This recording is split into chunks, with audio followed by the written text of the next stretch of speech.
The truth struck me like a tsunami. Then it hit Luke.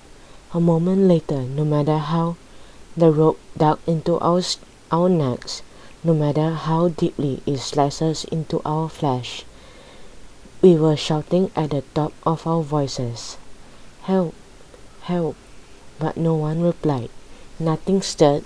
The gloomy prison tossed back our voices. And now the noose was even tighter. We have to force ourselves to stand perfectly still. Pebble, Pebble whispered hoarsely, "Save your breath. Nobody can hear us.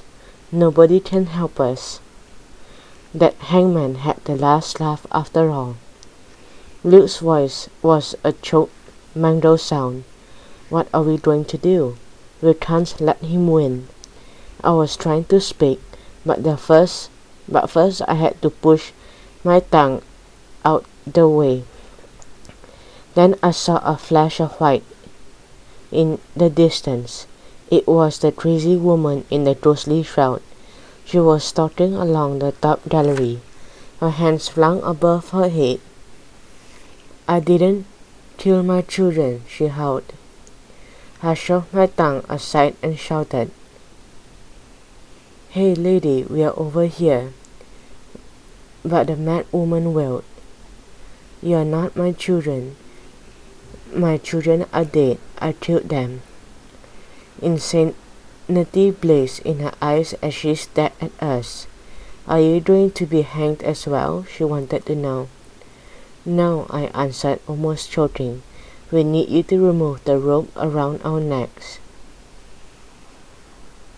The woman shrieked, "Nobody can touch that rope. Orders of the hangman." "Please, you can do it," Pebble pleaded. "The hangman is dead." The woman shook her head. The hangman never dies." "We saw him die," Luke swore. The woman screwed and clapped her hands together. "Then that means I have to hang you." "No, it means you have to let us go," I argued desperately, but her mind was so lost, so crazed, so she couldn't understand anything. She gave another scream, her voice more shrill than ever.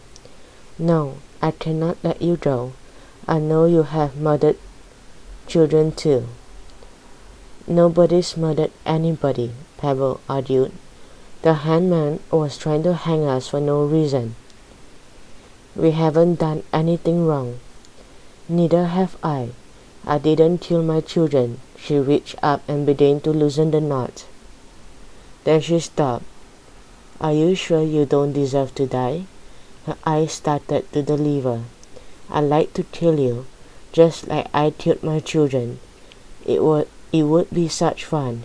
She leaped across to the lever just as Luke pulled the digital camera from his pocket. "Look how beautiful you are," he thought. She darted back, seized the camera, and took one look at herself. In a blinding flash, she exploded into nothingness. The noose fell from our necks. We were free, but of Luke's camera there was no sign. "Ghosts can't stand light," Luke explained, "nor can they see themselves."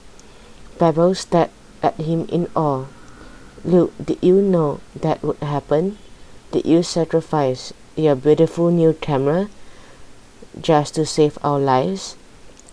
She flung her arms around his neck. "Ouch," was all Luke could say.